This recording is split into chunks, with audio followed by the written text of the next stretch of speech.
Although often forgotten, women in Celtic culture served as Druids and were important religious and civil leaders in their communities. For ages, the mysterious characters known as Druids have captivated the interest of both historians and the general public. Oh heavens! Druids from every clan gather here to understand your mysteries and learn of the future. Druids were the learned class of Celtic civilization and were involved in education, jurisprudence, diplomacy, and religious obligations. Among them, female Druidesses occupied an intriguing position that provides insight into the social and spiritual makeup of prehistoric Celtic societies. Celtic society, which included what is now Ireland, Britain, France, and other parts of Europe, had a highly respected position for Druids. In addition to being the leading religious people of their day, they were also the leading scientists, philosophers, and lawyers. Their duties included overseeing judicial disputes as well as performing religious ceremonies and sacrifices. In order to appease the gods, the Druid priests held fire rituals. Because of their reputation as go-betweens between the gods and the populace, Druids had a profound impact on almost every facet of society and politics. Druids were also adept healers, treating wounds and ailments with their understanding of plants and other natural cures. They preserved oral traditions and transmitted wisdom and knowledge from one generation to the next. They were well-liked locals with respect. The Druids inhabited not just the British Isles, but also continental Europe, especially Gaul. They established a hierarchical structure, with an elected head Druid in charge of the order. Druids trained for a very long time, often up to 20 years, in order to become experts in their fields. There is historical documentation and disagreement regarding the presence of female Druids. Classical authors like Julius Caesar, Strabo, and Tacitus describe Druidesses, implying that women in Celtic tribes might achieve high spiritual and social rank. Throughout these tales, female Druids frequently function as healers, prophetesses, and keepers of hallowed places. They were occasionally said to be in charge of ceremonial rites and endowed with the power to use enchantment or divination to affect the course of battles. 9 virgin priestesses known for their prophecies and mastery over the elements lived on the Isle of Sina, off the coast of Brittany. They were known as the Gallicinae. In addition, there is archaeological proof that female Druids existed. Talks and other ritual artifacts discovered in female graves are examples of grave goods that suggest women occupied high religious rank. The bones of a wealthy Celtic woman were found in the Vix grave in Burgundy, France. She was interred with a golden torque, indicating her high social standing and potential Druidic vocation.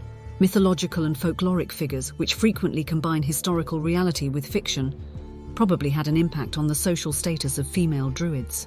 Examples of these figures are the goddess Brigid, who is linked with smithcraft, poetry, and healing, and the goddess Morrigan, who is associated with fate and combat. These mythological figures supported the idea that women can hold significant power and deserve respect for their spiritual strength and wisdom. The Druids left no written documents behind, which contributes to the obscurity surrounding their history. The literature of contemporaneous authors from outside the Celtic culture and archaeological findings are used to piece together what is known. Merlin, the first Druid, kept company with dragons over 400 years ago. The Druid tradition is thought to have begun in the 1st millennium BCE and peaked in the 3rd century BCE. The first records of Druids were recorded in the 2nd century BCE by Greek and Roman authors. One of the most thorough accounts of Druids can be found in Julius Caesar's Commentarii de Bello Gallico, which presents them as a significant and important faction in Celtic civilization.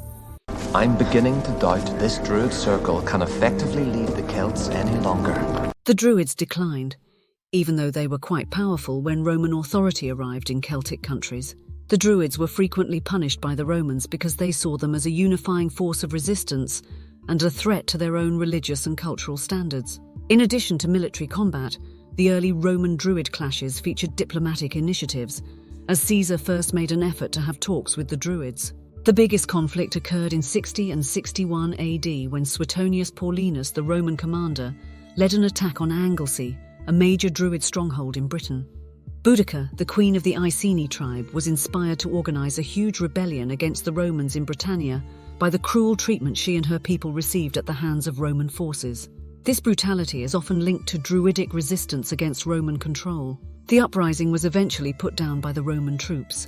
Although it had begun successfully, Boudica's and many other Druids' deaths dealt a fatal blow to the Druidic resistance. The Druidic culture and religion were put to methodical ruin by the Romans. Some Druidic customs and teachings persisted in spite of their attempts to suppress them, They were mainly assimilated into Roman culture and then into Christianity.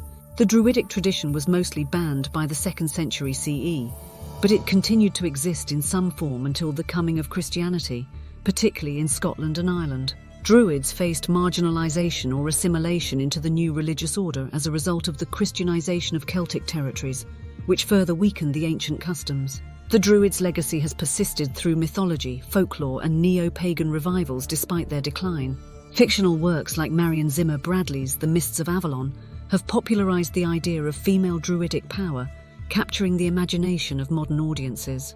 Men and women can play as druids in the role-playing game Dungeons & Dragons, using the natural world's might to perform spells and transform into animals. The fact that women can be druids in the game shows a more progressive attitude toward gender roles in fantasy settings, and gives players the opportunity to make characters who don't fit into preconceived notions. Many real-life women have been motivated to investigate druidry as a spiritual discipline, embracing their connection to nature and the divine via rites and ceremonies by the success of female druid characters in Dungeons & Dragons.